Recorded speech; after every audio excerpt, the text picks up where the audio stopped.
Hello, young math Padawans. It's Mrs. Angel with your lesson for today on combining like terms. As you move on in your math careers, we end up calling this CLT. And this is a method that we use to simplify an expression. This video is not only going to go over what like terms are, but also some examples of what it means to actually combine in mathematics. So grab some notes and let's get started. First up, we're going to talk about what are like terms. Well, first of all, any term that is a constant is always going to be a like term with another constant. And then any terms that have the same variable are like terms as well. Let's talk about constants first. So one type of constant is an integer. An integer is any whole number and its opposite. So for example, 6, -5, 0, those are all integers and therefore called constants and can be combined together.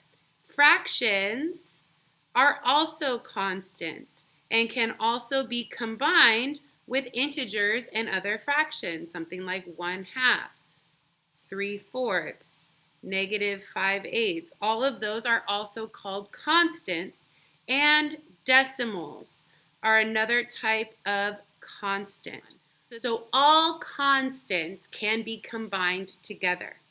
However, constants cannot be combined with terms that have variables. Let's take a look at some terms that have variables. Remember, variables mean they are an unknown. So something like 3x and 4x, these are both products with x. You could also have fraction variable terms, something like 1/2 x and 3/4 x.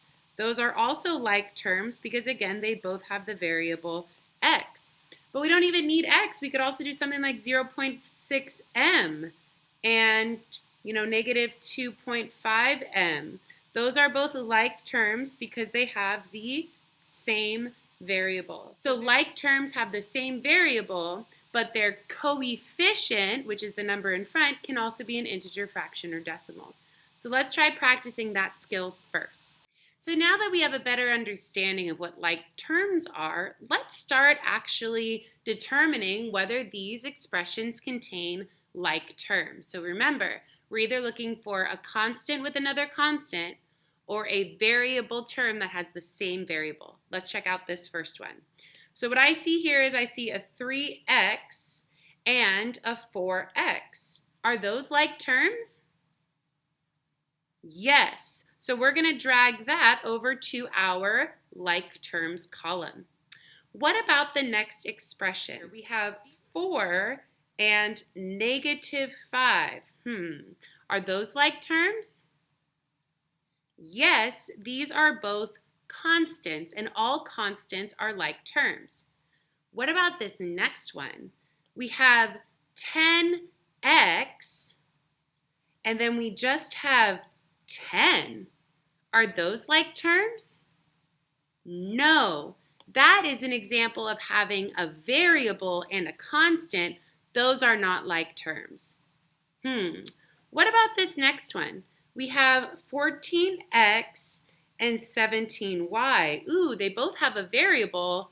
Are those like terms? No. To be like terms, you must have the same variable.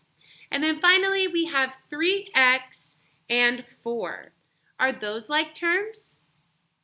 No, those are also not like terms because one has a variable and one does not. So now let's actually talk about this word combine.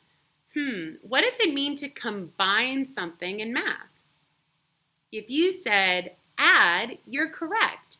Combine in math means to add together. So if we were asked to combine 2x and 5x, here's what it's actually asking us to do. It's asking us to take those 2 x's and add 5 more x's. So what does that actually mean? Well, this just means that there are 2 x's here. And this means that I have 5 more x's over here. And I'm just combining them, essentially totaling them together. So how many total x's are there? We have 1, 2, 3, 4, 5, 6, 7. 7 x's. So these two combine to be 7x, or 7 x's total. That's what it means to combine like terms. So now it's time to practice this idea of combining our like terms. What's different about this one is now we have a combination of variable terms and constants, so we have to be very careful. Let's start by looking from left to right here, and can we combine? So my first term in the expression, I'm going to highlight this. My first term in this expression is 5x. That is called a variable term. And I'm being asked to combine that with a positive 7. Can I combine 5x with 7? No, because 7 is a constant and 5x is a variable. So moving on, I'm also asked to add 2x, which is another variable term. We can combine our 5x term with our positive 2x term. So essentially what we're doing here is we are taking those 5x's and adding our 2x's. And we already did that. If you have 5x's and you're adding 2 more, that combines for a total of 7x's. So we've simplified those 2 terms down to 1. But what about the plus 7? Well, it's still part of the expression, so we're just going to bring it down as a separate term. Now, can I combine a 7x with a 7?